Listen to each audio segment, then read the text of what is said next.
ಅಷ್ಟು ಚಿಕ್ಕ ವಯಸ್ಸಿನ ಒಂದು ಮಗು ಇನ್ನೊಂದು ಮಗುನ ಒಂದು ಚಾಕು ಆಗ್ತದೆ ಅಂತ ಹೇಳಿದ್ರೆ ಅದು ಭಾಳ ನೋವಿನ ಸಂಗತಿ.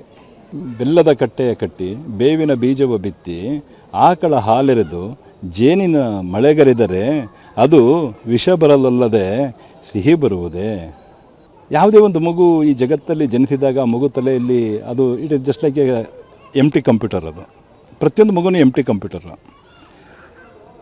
ನಾವು ಕಂಪ್ಯೂಟರ್ ತಗೊಂಡ ನಂತರ ಕಂಪ್ಯೂಟರ್ ತಗೊಂಡ ನಂತರ ಆ ಪ್ರೋಗ್ರಾಮಿಂಗ್ ಯಾವ ರೀತಿ ಮಾಡ್ತೇವೆ ಕಂಪ್ಯೂಟರಲ್ಲಿ, ಆ ರೀತಿ ಮಕ್ಕಳು ಸಹ ಎಂಟಿ ಕಂಪ್ಯೂಟರೇ ಗರ್ಭದಿಂದ ಆಚೆ ಬರಬೇಕಾದ್ರೆ ಆ ಪ್ರೋಗ್ರಾಮಿಂಗ್ ಮಾಡೋದ್ರ ಮೇಲೆ ಡಿಪೆಂಡ್ ಆಗ್ತಾ ಹೋಗುತ್ತೆ.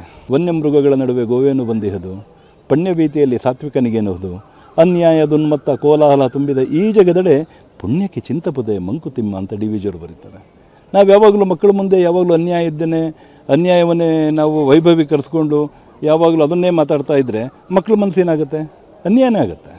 ಅವರು ಪ್ರಚೋದನಕಾರಿಯಾಗಿ ಮಾತಾಡುವುದು, ನಿಮ್ಮ ಕೈಯಾಗ ಚಾಕು ತಗೋರಿ, ತ್ರಿಶೂಲ್ ತಗೋರಿ, ಒಣಕಿ ತಗೋರಿ, ಯಾರು ಬರ್ತಾರೋ ಚುಚ್ಚುರಿ ಅಂತಕ್ಕಂಥ ಪ್ರಚೋದನಕಾರಿ ಹೇಳಿಕೆಯನ್ನು ಕೊಡ್ತಾರಲ್ಲ, ಅವು ಕೂಡ ಮಕ್ಕಳ ಮೇಲೆ ಭಾಳ ಪರಿಣಾಮ ಬೀರ್ತಾವೆ. ಅಷ್ಟು ಚಿಕ್ಕ ವಯಸ್ಸಿನ ಒಂದು ಮಗು ಇನ್ನೊಂದು ಮಗುನ ಒಂದು ಚಾಕು ಆಗ್ತದೆ ಅಂತ ಹೇಳಿದ್ರೆ ಅದು ಭಾಳ ನೋವಿನ ಸಂಗತಿ. ಈಗ ನಮಗೆಲ್ಲ ನಾವೆಲ್ಲ ಓದುವಂಥ ಸಮಯದಲ್ಲಿ ನಮಗೆ ಇವೆಲ್ಲ ಏನೂ ಗೊತ್ತೇ ಇರಲಿಲ್ಲ. ನಮ್ಮ ಮನೇಲಿ ಒಂದು ಚಾಕು ತೊಗೊಂಡು ಬಾ, ಏನೋ ತರಕಾರಿ ಹೆಚ್ಚಬೇಕು ಅಂತ ನಮ್ಮ ತಾಯಿ ಚಾಕು ತೊಗೊಂಬರೋ ರವಿ ಅಂತ ಹೇಳಿದ್ರೆ ಭಾಳ ಅಂದರೆ ಚಾಕು ತರಬೇಕಾದ್ರೆ ನಾವು ಹೆದರ್ಕೊಂಡು ಒಂದು ಕಡೆ ತರ್ತಾ ಇದ್ವಿ. ಅಂದರೆ ನಮಗನ್ನೆಲ್ಲ ಆ ಥರ ಬೆಳೆಸಿದ್ರು. ಅಂದರೆ ನಾನೇನು ಹೇಳೋಕ್ಕೆ ಇಷ್ಟಪಡ್ತಾ ಇದ್ದೀನಿ ಅಂದರೆ, ಒಂದು ಮಗುವಿನ ಬೆಳವಣಿಗೆಯಲ್ಲಿ ತಂದೆ ತಾಯಿಗಳ ಪಾತ್ರ ಭಾಳ ಮುಖ್ಯವಾಗ್ತದೆ.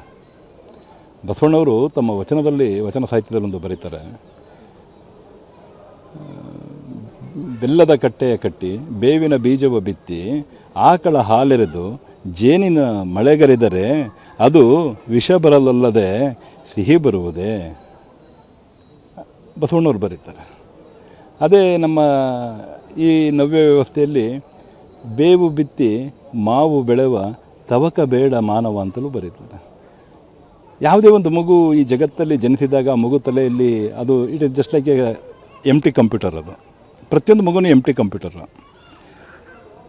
ನಾವು ಕಂಪ್ಯೂಟರ್ ತಗೊಂಡ ನಂತರ ಕಂಪ್ಯೂಟರ್ ತಗೊಂಡ ನಂತರ ಆ ಪ್ರೋಗ್ರಾಮಿಂಗ್ ಯಾವ ರೀತಿ ಮಾಡ್ತೇವೆ ಕಂಪ್ಯೂಟರಲ್ಲಿ, ಆ ರೀತಿ ಮಕ್ಕಳು ಸಹ ಎಂಟಿ ಕಂಪ್ಯೂಟರೇ ಗರ್ಭದಿಂದ ಆಚೆ ಬರಬೇಕಾದ್ರೆ ಆ ಪ್ರೋಗ್ರಾಮಿಂಗ್ ಮಾಡೋದ್ರ ಮೇಲೆ ಡಿಪೆಂಡ್ ಆಗ್ತಾ ಹೋಗುತ್ತೆ. ಪ್ರೋಗ್ರಾಮಿಂಗ್ ಮಾಡೋರು ಯಾರು? ಹೆತ್ತ ತಂದೆ ತಾಯಿಗಳು. ಹೇಗೆ? ತಂದೆ ತಾಯಿಗಳ ನಡವಳಿಕೆ, ತಂದೆ ತಾಯಿಗಳ ಭಾಷೆ, ತಂದೆ ತಾಯಿಗಳು ಇನ್ನೊಬ್ಬರ ಬಗ್ಗೆ ಮಾತಾಡುವಂಥದ್ದು, ಮತ್ತು ತಂದೆ ತಾಯಿಗಳು ಸ್ವಾರ್ಥಕ್ಕೆ ಬದುಕುವಂಥದ್ದು, ತಂದೆ ತಾಯಿಗಳು ಒಂಥರ ಕೆಟ್ಟ ಆ ಮಗುವಿನ ಮುಂದೆ ಕೆಟ್ಟ ಆಲೋಚನೆಗಳನ್ನ ಮಾಡಿ ಇನ್ನೊಬ್ಬರ ಬಗ್ಗೆ ಹೀಯಾಳಿಸಿ ಮಾತಾಡುವಂಥದ್ದು, ಇವೆಲ್ಲ ನೆಗೆಟಿವ್ ಥಿಂಗ್ಸ್. ಈ ನೆಗೆಟಿವ್ ಥಿಂಗ್ಸನ್ನು ಬಿಟ್ಟು ಆ ಮಗುವಿನಲ್ಲಿ ಒಂದು ಪಾಸಿಟಿವ್ ಥಿಂಕಿಂಗ್ ಅಂದರೆ ಧನಾತ್ಮಕವಾದ ವಿಚಾರಗಳಾದ ದಯೆ, ಕರುಣೆ, ಪ್ರೀತಿ, ವಿಶ್ವಾಸ, ಭಾತೃತ್ವ, ಕ್ಷಮೆ ಇಂಥ ವಿಚಾರಗಳ ಬಗ್ಗೆ ಮಾತಾಡ್ತಾ ಹೋದರೆ ಆ ಮಗುವಿನಲ್ಲಿ ಆ ಗುಣ ಬರ್ತದೆ. ನಾವೊಂದು ಹೊಲಕ್ಕೆ ಅಥವಾ ಒಂದು ಜಮೀನಿಗೆ ಒಂದು ಬೀಜ ಹಾಕಿದ ನಂತರ ನಾವು ಹೇಗೆ ಅದು ಪಕ್ಕದಲ್ಲಿದ್ದ ಕಳೆ ತೆಗಿತೇವೆ, ಆ ಗಿಡ ಚೆನ್ನಾಗಿ ಬರಲಿಕ್ಕೆ ನಾವು ಪ್ರಯತ್ನ ಪಡ್ತೇವೆ, ಹೌದಾ? ಅದೇ ರೀತಿ ಮಗು ಅನ್ನೋದೊಂದು ಬೀಜ ಅದರಿಂದ ಬಂದಿರತಕ್ಕಂತಹ ಒಂದು ಮೊಳಕೆ ಅಂತ ನಾವು ತಿಳ್ಕೊಂಡು ಆ ಮೊಳಕೆಯನ್ನು ಉತ್ತಮ ರೀತಿಯಲ್ಲಿ ಬೆಳೆಯಬೇಕಾದ್ರೆ ಅದರ ಸುತ್ತಮುತ್ತ ವಾತಾವರಣದಲ್ಲಿರ್ತಕ್ಕಂಥ ಕಳೆಯನ್ನು ತೆಗಿಬೇಕು. ಕಳೆ ಅಂದರೆ ಯಾವುದು? ತಾಮಸ ಗುಣಗಳು. ಅದಕ್ಕೆ ನೀರು, ಗೊಬ್ಬರ ಅನ್ನೋದು ಯಾವುದು? ರಜಸ್ಸಿನ ಗುಣಗಳು. ತಾಮಸಿತನವನ್ನು ಬಿಟ್ಟು ರಜಸ್ಸಿನ ಗುಣಗಳನ್ನು ಮಕ್ಕಳ ಮನಸ್ಸಲ್ಲಿ ನಾವು ಪ್ಲಾಂಟ್ ಮಾಡ್ತಾ ಹೋದಾಗ ಆ ಮಕ್ಕಳಲ್ಲಿ ಒಳ್ಳೆತನ ಬೆಳೀತಾ ಹೋಗ್ತದೆ. ಈಗ ನಿಮಗೆ ಹೇಳಬೇಕು ಅಂದರೆ ಡಿ ವಿ ಜಿಯವರ ಕಗ್ಗದಲ್ಲಿ ಒಂದು ಕಗ್ಗ ಬರೀತಾರೆ, ವನ್ಯ ಮೃಗಗಳ ನಡುವೆ ಗೋವೇನು ಬಂದಿಹದು, ಪುಣ್ಯಭೀತಿಯಲ್ಲಿ ಸಾತ್ವಿಕನಿಗೇನುವುದು, ಅನ್ಯಾಯ ದುನ್ಮತ್ತ ಕೋಲಾಹಲ ತುಂಬಿದ ಈ ಜಗದಡೆ ಪುಣ್ಯಕ್ಕೆ ಚಿಂತಪದೆ ಮಂಕುತಿಮ್ಮ ಅಂತ ಡಿ ವಿ ಜಿಯವರು ಬರೀತಾರೆ. ನಾವು ಯಾವಾಗಲೂ ಮಕ್ಕಳ ಮುಂದೆ ಯಾವಾಗಲೂ ಅನ್ಯಾಯ ಇದ್ದೇನೆ, ಅನ್ಯಾಯವನ್ನೇ ನಾವು ವೈಭವೀಕರಿಸ್ಕೊಂಡು ಯಾವಾಗಲೂ ಅದನ್ನೇ ಮಾತಾಡ್ತಾ ಇದ್ದರೆ ಮಕ್ಕಳ ಮನಸ್ಸೇನಾಗುತ್ತೆ, ಅನ್ಯಾಯನೇ ಆಗುತ್ತೆ. ಯಾವುದೇ ಒಂದು ಮಗುವಿನ ಏಳು ಅಥವಾ ಬೀಳಿಗೆ ಹೆತ್ತ ತಂದೆ ತಾಯಿಗಳೇ ಮೂಲ ಕಾರಣ. ನೀವು ಮಾತೆತ್ತಿದ್ರೆ ಹೆಚ್ಚಿನ ಜನ ಪೊಲೀಸ್ನವರು ಏನು ಮಾಡ್ತಾರೆ? ಪೊಲೀಸ್ನವರು ಮಕ್ಕಳು ಸಹ ನಾವು ಸಹ ಮನುಷ್ಯರೇ. ನಾವು ನಮ್ಮಲ್ಲೂ ಮಕ್ಕಳಿರೋರಿಗೆ ನಾವು ಕೇರ್ ತೊಗೊಂಡಿಲ್ಲ, ನಾವು ಕೆಟ್ಟದಾಗಿ ಬಿಹೇವ್ ಮಾಡಿದರೆ ನನ್ನ ಹೊಟ್ಟೆಲಿಟ್ಟರೆ ಮಗುನೂ ಕೆಟ್ಟದಾಗೇ ಇರುತ್ತೆ. ಅದಕ್ಕೆ ಯಾರೂ ಹೊರತಲ್ಲ. ಕಾರಣ ಮನುಷ್ಯ ಸಂಘಜೀವಿ, ಮನುಷ್ಯ ನೈತಿಕತೆಯನ್ನು ತುಂಬುವಂತಹ ವ್ಯವಸ್ಥೆಗಳಾಗಬೇಕು. ತಂದೆ ತಾಯಿಗಳು ಮಕ್ಕಳನ್ನು ಓದಿ ಅಂಕಕ್ಕೋಸ್ಕರ ಓದಿ ಅಂತಾರೆ. ಜ್ಞಾನ ಅನ್ನೋದು ಅಂಕಕ್ಕೋಸ್ಕರ ಓದೋವಂಥದ್ದಲ್ಲ. ಜ್ಞಾನ ಅನ್ನೋದು ಅಂಕವನ್ನು ಮೀರಿದಂತಹ ನೈತಿಕತೆಯ ಬದುಕನ್ನು ಕಟ್ಟಿಕೊಳ್ಳಿಕ್ಕೆ ಜೀವನದಲ್ಲಿ ಸೋಲಬಾರು ಅನ್ನೋ ಒಂದು ವ್ಯವಸ್ಥೆಗೆ ಇರತಕ್ಕಂಥದ್ದು ಜ್ಞಾನ. ಆ ಜ್ಞಾನವನ್ನು ಎಲ್ಲಿ ನಾವು ಗಳಿಸ್ತೇವೆ? ಓದೋದ್ರ ಮುಖಾಂತರ ಗಳಿಸ್ತೇವೆ. ಆದರೆ ಇವತ್ತು ಓದು ಅನ್ನೋದೇನಾಗಿದೆ? ಬಿಸ್ನೆಸ್ ಆಗಿದೆ. ಅಂಕ ತೆಗೆದ್ರು ಬುದ್ಧಿವಂತ ಅಂತ, ನೈತಿಕತೆ ಇಟ್ಕೊಂಡವನು ವೇಸ್ಟ್ ಅಂತ. ಈ ಥರದ ವ್ಯವಸ್ಥೆಯಲ್ಲಿ ನೀವು ಒಳ್ಳೆಯದನ್ನು ಎಕ್ಸ್ಪೆಕ್ಟ್ ಮಾಡಲಿಕ್ಕೆ ಏನಾಗ್ತದೆ? ಹೇಗಾಗ್ತದೆ? ನಾವು ಒಲೆಯ ಮೇಲೆ ಒಂದು ಪಾತ್ರೆಯಲ್ಲಿ ನೀರನ್ನಿಟ್ಟು ಅದಕ್ಕೆ ಅಕ್ಕಿಯನ್ನು ಹಾಕಿ ಕೆಳಗಡೆ ಬೆಂಕಿ ಇಟ್ಟರೆ ಅನ್ನ ಮಾತ್ರ ಬರ್ತದೆ, ಅನ್ನ ಮಾತ್ರ ಬರ್ತದೆ. ನಿಮಗೆ ಪಾಯಸ ಬರಬೇಕು ಅಂದರೆ ಹೇಗೆ ಬರ್ತದೆ? ಅಟ್ಲೀಸ್ಟ್ ತಂದೆ ತಾಯಿಯನ್ನವರು ತಂದೆ ತಾಯಿಯನ್ನು ಒಳ್ಳೆತನನ ಬೆಲ್ಲ ಹಾಕಿದ್ರೆ ತಾನೇ ಅವರಿಗೆ ಮಕ್ಕಳು ಅನ್ನೋದರಲ್ಲಿ ಮಕ್ಕಳ ಜೀವನದಲ್ಲಿ ಪಾಯಸ ಬರಲಿಕ್ಕೆ ಸಾಧ್ಯ. ಇವೆಲ್ಲ ವಾಸ್ತವ. ಯಾವತ್ತೂ ಬೇವನ್ನು ಬಿತ್ತಿ ಮಾವನ್ನು ಬೆಳೆಯುವಂತಹ ಒಂದು ಸಾಹಸ ಯಾವತ್ತೂ ಮಾಡಲಿಕ್ಕೆ ಹೋಗಬಾರ್ದು. ಮತ್ತು ಮಕ್ಕಳಿಗೆ ಕಷ್ಟಗಳನ್ನು ತಿಳಿಸ್ತಾ ಹೋಗಬೇಕು. ಜೀವನದ ಒಂದೊಂದು ಕ್ಷಣಗಳನ್ನು ಅವರಿಗೆ ಅರ್ಥ ಮಾಡಿಸ್ತಾ ಹೋಗಬೇಕು. ಮನುಷ್ಯನ ಜೀವನ ಸುಲಭವಾಗಿ ಸಿಕ್ಕುವಂಥದ್ದಲ್ಲ. ಪ್ರತಿಯೊಂದು ಈ ಜಗತ್ತಲ್ಲಿ ಇರತಕ್ಕಂತಹ ಪ್ರತಿಯೊಬ್ಬ ವ್ಯಕ್ತಿನೂ ಆ ದೇವರ ಆಶೀರ್ವಾದದಿಂದಲೇ ಹುಟ್ಟಿರುವಂಥವನು. ಹುಟ್ಟಬೇಕಾದ್ರೆ 10 ಲಕ್ಷ ಜನದೊಟ್ಟಿಗೆ ಫೈಟ್ ಮಾಡಿ ಹುಟ್ಟಿರೋವನು. 10 ಲಕ್ಷ ಸ್ಪರ್ಮ್ಸಲ್ಲಿ ಒಂದು ಸ್ಪರ್ಮ್ ಮಾತ್ರ ತಾಯಿ ಅಂಡಾಣು ಒಳಗೆ ಸೇರಿ ಸಂಯೋಗಗೊಂಡು ಒಂದು ಸ್ಪರ್ಮ್ ಮಾತ್ರ ನನ್ನ ರೂಪದಲ್ಲಿ ಮುಂದೆ ನಿಂತಿದೆ ಅಂತ ಹೇಳಿದ್ರೆ, ನಾನು ಹುಟ್ಟಬೇಕಾದ್ರೆ 10 ಲಕ್ಷ ಜನದೊಟ್ಟಿಗೆ ಫೈಟ್ ಮಾಡಿ ಹುಟ್ಟಿರುವಂಥ ಒಂದು ಪುಣ್ಯ ನನಗಿದೆ. ಹಾಗಾಗಿ ಇಲ್ಲಿ ಜೀವನದ ಮೂಲ್ಯ, ಜೀವನ ಅನ್ನೋದು ಬಹಳ ಪ್ರಾಮುಖ್ಯವಾದ್ದು. ಎಲ್ಲದಕ್ಕೂ ಒಂದು ಅರ್ಥ ಇದೆ.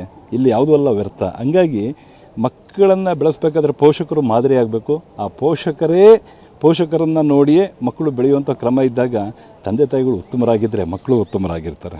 ಇದು ನನ್ನ ಅಭಿಪ್ರಾಯ. ಇಡೀ ಹುಬ್ಳಿ ಧಾರವಾಡ ಸಿಟಿನ ಬೆಚ್ಚಿ ಬಿದ್ದಂಗೆ ಐತಿ. ಎಲ್ಲರೂ ದಿಗ್ಭ್ರಾಂತರಾಗಿದ್ದಾರೆ. ಯಾಕಂತಂದ್ರೆ ಬಾಲ ಮಕ್ಕಳು ಚಾಕು ಹಾಕಿದಂಥ ಹುಡುಗ 6ನೇ ತರಗತಿ ಹೋಗುವಂಥವು, ಸತ್ತಾವು 8ನೇ ತರಗತಿ ಹೋಗ್ತಕ್ಕಂಥ ಹುಡುಗರು. ಅಂದ್ರೆ ಇಲ್ಲೇ ಒಂದು ನಾನು ಹೇಳಲಿಕ್ಕೆ ಇಚ್ಛಪಡ್ತಾ ಇದ್ದೀನಿ. ಈಗ ಆ ಮಕ್ಕಳಿಗೆ ಓದುವುದು ಮತ್ತು ಆಟ ಆಡುವುದನ್ನು ಬಿಟ್ಟರೆ ಬೇರೆ ಯಾವುದೂ ಗೊತ್ತಿರೋದಿಲ್ಲ. ಈಗಿನ ಒಂದು ಬೆಳವಣಿಗೆ ಒಳಗೆ ಅವ್ರಿಗೆ ಚಾಕು ಚೂರಿ ಅಂತ ಏನಾದ್ರು ಬರ್ತೈತೆ ಅಂತಂದ್ರೆ, ಮೊದಲನೇದಾಗಿ ಸಂಸ್ಕಾರ ಮನೆಯೊಳಗೆ ಕೊಡಬೇಕಂತ ಸಂಸ್ಕಾರ ಸರಿ ಇರಬೇಕಾಗ್ತೈತಿ. ಎರಡನೇದು, ಈಗ ಅನೇಕ ಟಿ ವಿ ಮಾಧ್ಯಮ ಇರ್ಬೋದು, ಸಾಮಾಜಿಕ ಜಾಲತಾಣದಲ್ಲಿರ್ಬೋದು, ಅನೇಕ ಮುಖಂಡರುಗಳು ಸಮಾಜ ಸ್ಥಿದ್ಧತೆಯನ್ನು ಅಂತಕ್ಕಂಥ ಒಂದು ವೇಷಧಾರಿಯೊಳಗೆ ಬಂದಂಥ ಅನೇಕ ಮುಖಂಡರುಗಳು ಕೂಡ ಅವರು ಪ್ರಚೋದನಕಾರಿಯಾಗಿ ಮಾತಾಡುವುದು, ನಿಮ್ಮ ಕೈಯಾಗ ಚಾಕು ತಗೋರಿ, ತ್ರಿಶೂಲ್ ತಗೋರಿ, ಒನಕೆ ತಗೋರಿ, ಯಾರು ಬರ್ತಾರೋ ಚುಚ್ಚುರಿ ಅಂತಕ್ಕಂಥ ಪ್ರಚೋದನಕಾರಿ ಹೇಳಿಕೆಯನ್ನು ಕೊಡ್ತಾರಲ್ಲ, ಅವು ಕೂಡ ಮಕ್ಕಳ ಮೇಲೆ ಭಾಳ ಪರಿಣಾಮ ಬೀರ್ತಾವೆ.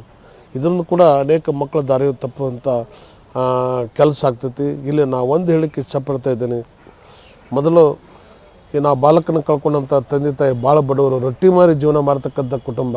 ಆ ಕುಟುಂಬಕ್ಕೆ ದೇವರು ಒಂದು ಶಕ್ತಿಯನ್ನು ಕೊಡಬೇಕು. ಆ ನೋವನ್ನು ಮರೆಯುವಂಥ ಒಂದು ಶಕ್ತಿಯನ್ನು ಕೊಡಲಿ, ಆ ಮಗುವಿನ ಆತ್ಮಕ್ಕೆ ಶಾಂತಿ ಕೊಡಲಿ ಅಂತ ಆ ದೇವರಲ್ಲಿ ನಾನು ಪ್ರಾರ್ಥನೆ ಮಾಡ್ತಾ, ಎರಡನೇದು ಏನಪ್ಪ ಅಂತಂದ್ರೆ, ಸರಳವಾಗಿ ಏನೋ ಸ್ವಲ್ಪ ಇಬ್ಬರ ಮಧ್ಯೆ ಜಗಳ ಆಗೈತೆ ಅಂದ ತಕ್ಷಣ ಆ ಹುಡುಗ ಹೋಗಿ ಮನೆಯೊಳಗೆ ಹೋಗಿ ಚಾಕು ತೊಗೊಂಡು ಬಂದು ಚುಸ್ತಾನೆ ಅಂದ ತಕ್ಷಣ, ಮತ್ತು ಆ ಮನೆಯೊಳಗೆ ಹೋಗಿ ಮತ್ತು ಮಕ್ಕಳ ಕೈಗೆ ಸರಳವಾಗಿ ಚಾಕು ಅವೆಲ್ಲ ಸಿಗ್ತಾವೆ ಅಂತಂದ್ರೆ ಆ ಮನೆ ಒಂದು ಸಂಸ್ಕಾರ ಹೆಂಗಿರಬಾರ್ದು. ಅವರು ಕೂಡ ಜಾಗೃತಿ ವಹಿಸ್ಬೇಕು ಮಕ್ಕಳ ಬಗ್ಗೆ. ಯಾವ ರೀತಿ ಈಗ ನಾವು ಇಲ್ಲಿ ಬಿಟ್ಟು ಹೋಗೋದು, ತಂದೆ ತಾಯಿ ಅಂದ ತಕ್ಷಣ ನಾವಿಲ್ಲಿ ಬಿಟ್ಟು ಹೋಗೋದು ಮಕ್ಕಳನ್ನು ಮಾತ್ರ. ಮಕ್ಕಳನ್ನೇ ಒಂದು ಆಸ್ತಿಯನ್ನಾಗಿ ಮಾಡಬೇಕು. ಮಕ್ಕಳನ್ನು ಒಂದು ಆಸ್ತಿಯನ್ನಾಗಿ ಮಾಡಿ ನಾವು ಒಳ್ಳೆಯ ಒಂದು ವಿಚಾರಗಳನ್ನು ಬೋಧನೆ ಮಾಡಬೇಕು. ಮಕ್ಕಳಿಗೆ ಒಳ್ಳೆಯ ವಿಚಾರಗಳನ್ನು ಬೋಧನೆ ಮಾಡಿ ಆ ಮಕ್ಕಳು ಒಂದು ಒಳ್ಳೆಯ ನಾಗರಿಕರಾಗಬೇಕು, ಒಳ್ಳೆಯ ಪ್ರಜೆಗಳಾಗಬೇಕು, ಒಂದು ತಂದೆ ತಾಯಿಗೆ ಹೆಸರು ತರುವಂಥ ಒಂದು ಕೆಲಸವನ್ನು ಮಾಡಬೇಕು. ಅಂಥದ್ದನ್ನು ಮಾತ್ರ ಬೋಧನೆ ಮಾಡೋದ್ರಿಂದ ಮಕ್ಕಳು ಒಳ್ಳೆಯ ದಾರಿಗೆ ಬರಲಿಕ್ಕೆ ಸಾಧ್ಯ ಐತಿ. ಅದಕ್ಕೆ ನಾನು ಹೇಳೋದಿಷ್ಟೇ, ಯಾರೇ ಆಗಲಿ, ಯಾವುದೇ ರಾಜಕಾರಣಿಗಳಿರ್ಬೋದು, ಯಾವುದೇ ಸಂಘಟನೆ ಮುಖಂಡಗಳಿರ್ಬೋದು, ಮಕ್ಕಳಿಗೆ ಪ್ರಚೋದನೆ ಕೊಡತಕ್ಕಂಥ ಹೇಳಿಕೆಗಳನ್ನು ಕೊಡೋದಾಗಲಿ, ಮಕ್ಕಳಿಗೆ ಪ್ರಚೋದನಕಾರಿ ಅವರಿಗೆ ಎಮೋಷನಲ್ ಆಗಿ ಅವ್ರಿಗೇನೈತಲ್ಲ ಯಾವುದೋ ಉದ್ಯೋಗ ಒಳಗಾಗುವಂಥ ಒಂದು ವಿಚಾರಗಳನ್ನು ತುಂಬುವಂಥ ಕೆಲಸಗಳನ್ನು ಯಾರೂ ಮಾಡಬಾರ್ದು.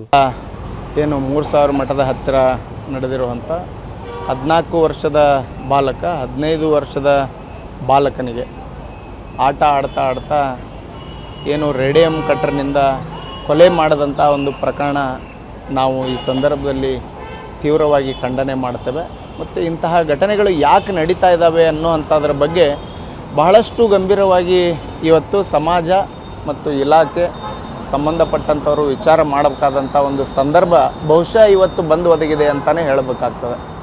ಹಿಂದೆ ನಡೆದಂಥ ಸಾಕಷ್ಟು ಪ್ರಕರಣ ಅವಳಿ ನಗರದ ಜನತೆಯನ್ನು ದಿಗ್ಭ್ರಮೆಗೊಳಿಸಿದ್ವು. ಮತ್ತು ಸಾಕಷ್ಟು ಪ್ರಮುಖರು ಆ ಕೊಲೆ ನಡೆದಂತಹ ಮನೆಗಳಿಗೆ ತೆರಳಿ ಅಲ್ಲಿ ಹೋಗಿ 1 ಲಕ್ಷ ಕೊಟ್ಟೆ, 50,000 ಕೊಟ್ಟೆ, ಫೋಸ್ ಕೊಟ್ಟೆ, ವಿಭೂತಿ ಹಚ್ಕೊಂಡು ನಿಂತೆ ಏನೇನೋ ರಾಜಕಾರಣವನ್ನು ಮಾಡಿದರು. ಮತ್ತು ಸಂಬಂಧಪಟ್ಟಂಥ ಸಂದರ್ಭದಲ್ಲಿ ಇಲಾಖೆ ಮೇಲೂ ಸಹಿತ ಗೂಬೆ ಕುಂದಿರಿಸುವಂಥ ಅನೇಕ ಪ್ರವೃತ್ತಿಯನ್ನು ಸಹಿತ ಮೆರೆದರು.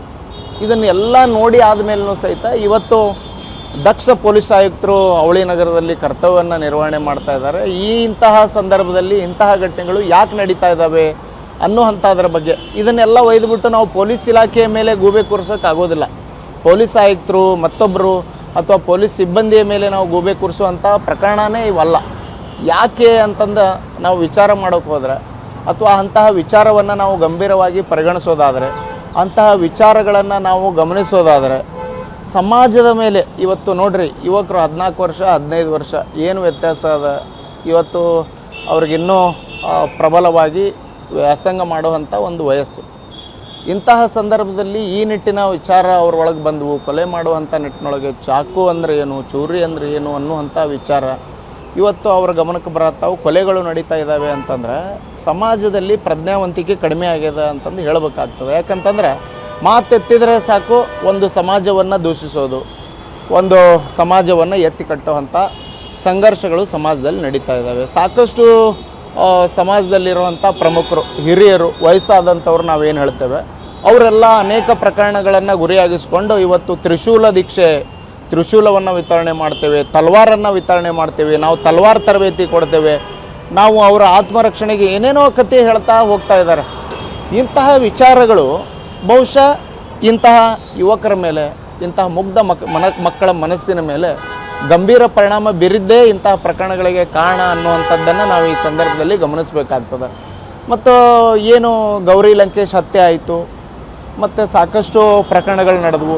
ಅಂತಹ ಪ್ರಕರಣಗಳಲ್ಲಿ ಯಾರು ಆರೋಪಿಗಳಿಗೆ ಜಾಮೀನು ಆಗ್ತದೆ ಅಂತಹ ಆರೋಪಿಗಳನ್ನು ಅತ್ಯಂತ ವಿಜೃಂಭಣೆಯಿಂದ ಸ್ವಾಗತ ಮಾಡೋದು, ಅವ್ರನ್ನ ಮೆರವಣಿಗೆ ಮಾಡೋದು, ಇಂತಹ ನೀಚ ಹೇಯ ಕೃತ್ಯವನ್ನು ಸಮಾಜದಲ್ಲಿ ನಡೆಯೋಕ್ಕೆ ನಾವು ಬಿಟ್ಟಿದ್ದೇನೆ ಇವತ್ತು ಇಂತಹ ಪ್ರಕರಣಗಳಿಗೆ ಪ್ರಮುಖ ಕಾರಣ ಅನ್ನುವಂಥದ್ದನ್ನು ನಾವು ಇಲ್ಲಿ ಗಮನಿಸಬೇಕಾಗ್ತದೆ. ಅದಕ್ಕೆ ಇವತ್ತು ಚಿಕ್ಕ ಮಕ್ಕಳು ಏನು ಮಾಡ್ತಾ ಇದ್ದಾರೆ, ಇವ್ರಿಗೆ ಯಾಕೆ ಮೆರವಣಿಗೆ ಮಾಡತ್ತಾರಪ್ಪ ಅಂತ ಕೇಳುವಂಥ ಸಂದರ್ಭ ಬಂತು ಅಂತಂದರೆ, ಇಲ್ಲ ಇವರು ಗೌರಿ ಲಂಕೇಶ್ ಹತ್ಯೆ ಮಾಡಿದ್ರು, ಈಗ ಜಾಮೀನು ಮೇಲೆ ಹೊರಗೆ ಬಂದಾರ, ಅದಕ್ಕೆ ಇವತ್ತು ಇವರು ಮೆರವಣಿಗೆ ಮಾಡತ್ತಾರ ಅಂತ ಹೇಳಿದಾಗ ಆ ಮುಗ್ಧ ಮಕ್ಕಳ ಮನಸ್ಸಿನೊಳಗೂ ಸಹಿತ ನಾನು ಹಂಗೇನಾದರೂ ಮಾಡಿದರೆ ನಂದು ಮೆರವಣಿಗೆ ಮಾಡ್ತಾರೆ, ನಾನು ಹಿಂಗೆ ಮೊಬೈಲ್ ಒಳಗೆ ಬರ್ತೀನಿ,